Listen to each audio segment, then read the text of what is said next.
House to Home, brought to you by Remax Diamond Realty. The world of real estate is multifaceted, and certainly I do not know much about it. That's why I am really, really lucky that my friend Liz Duenas is here. And I don't want to say fresh off the plane, but you recently returned from a trip to the Philippines where you were actually talking about trends and, emerging ideas and concepts in real estate. So welcome back, first of all. Thank you. Okay, what's big in your industry? Well, when I'm in the Philippines, we actually have franchises. We have a Remax franchise operation. So for example, if you have families that are here of Filipino descent, and let's say they want to go back and retire and they want to purchase a home in the Philippines, either a house or a condo, we do have Remax. We have 20 Remax offices already in the Philippines. Wow. In fact, one of our very own, Ray Laneta, is our local resident of Filipino descent. He opened a Remax operation in the Philippines. So he was the first franchise owner for Remax in the Philippines.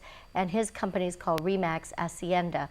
So if anyone in the local community either have property they want to sell or want to purchase property to retire to or have a vacation home, he would be the person that would be able to assist them. Now, because we're associated with Remax, we normally would get calls saying we have properties we want to sell or to purchase. We would contact one of our Remax offices there.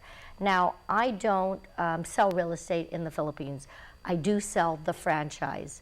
So if you're of Filipino descent or you're a Filipino national and you want to retire and go back to the Philippines, you could certainly open your own Remax franchise operations and do real estate in the Philippines. Now, does that mean by virtue of the fact that some people may be Guamanian citizens, United States citizens, does citizenship prevent you from taking your Guam license and going over to the Philippines and practicing? You cannot take your license. They don't have reciprocity. Okay. So my license would only be good for Guam.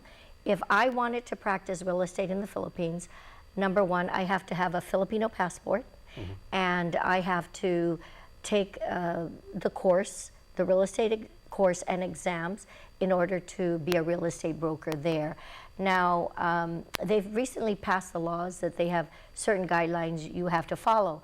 Now, if I wanted to open a real estate operation, I could probably open a corporation there, have a smaller percentage, and bring in a Filipino partner because they have to have the majority share in the operation or somewhat of an arrangement. It's local businesses supporting the local economy. Okay. Yes, like Guam, we have the Buy Guam saying here, support the local businesses. Same thing in the Philippines. Oh, okay. So what are some general maybe emerging ideas or things that you're seeing, maybe ideas that have flourished in the Philippines that maybe a year ago were just kind of like a pipe dream and they're actually really working now commercially? The Philippines, it's amazing. Their economy is booming.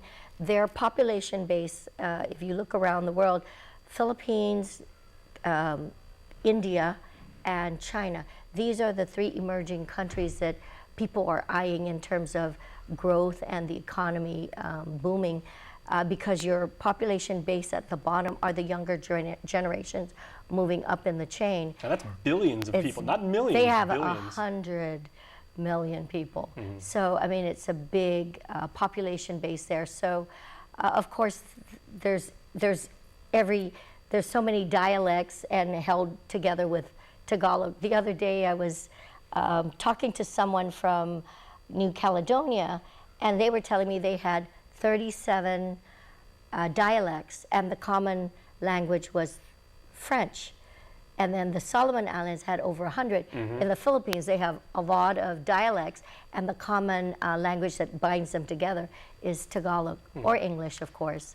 But the economy is booming. We're seeing a trend in Makati and Global City where so many condos are going up and they're selling. And it's overseas residents or overseas workers that are purchasing, and Filipinos from abroad that come home for vacation or holidays, and Americans. When we go there, we want a place to get away, so people will buy and rent or live in it. Now, in terms of me possibly making this into a business investment, that would hopefully profit off of, do you see this as maybe a cyclical bubble that at some point will reach its optimal point and then, kind of like, do what cyclical bubbles do and then burst, or is this a fairly stable market? I think it's a fairly stable market. However, in the Philippines, they're projecting that the prices will eventually go up again once, because their economy is thriving right now. Condos are fairly common and available. And then in Global City and Makati, a lot of them are, if you're renting to the global companies that are entrenched in Manila, they're looking like the embassies, different corporations. They need to house their staff. So their rental values are pretty good. I mean, they could rent anywhere from $2,000 to $4,000. The interesting part about the Philippines is they pay cash. They pay 1 year in advance for rental.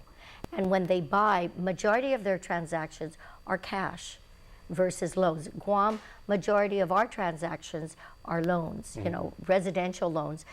We are seeing a trend of more cash transactions here on Guam, which is nice. Yes. Oh, Yes. so, well, tell you what, let's continue this conversation next Okay. time, because there's a lot that we can learn, to make the Guam real estate Yes. system, even better and even more thriving than it already is. So thank you for the insight. Thank you. All right, please stay tuned.